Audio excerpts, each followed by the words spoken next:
दिवसाची सुरुवात येशूबरोबर. दोन लहान बहीण भाऊ संडे स्कूलवरून घरी येत असतात आणि आज त्यांना शिकवलेलं असतं की सैतान आपल्याला देवापासून खिचून घेतो, आपल्याला देवापासून तो दूर करतो.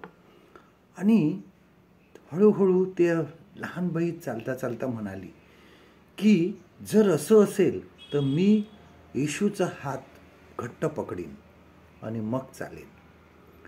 तिचा लहान भाऊ तिला सांगतो की पण सैतानाने जर तुझ्या हातावर जोरात मारलं तर तुझा हात सुटून जाईल, मग काय करशील?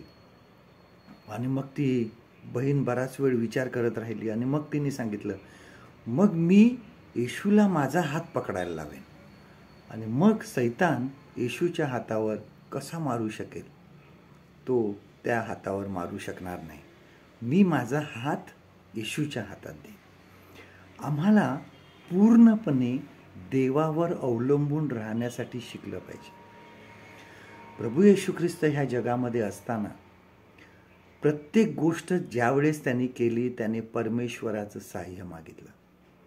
तो पूर्णपणे मानव होता, देव होता, तरी तो देवावर अवलंबून होता.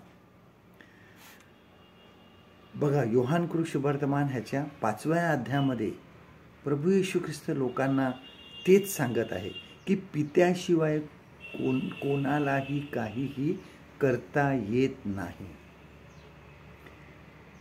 याद्वारे येशू ख्रिस्त सुद्धा आपल्याला सांगत आहे की तो सुद्धा देवावर अवलंबून होता.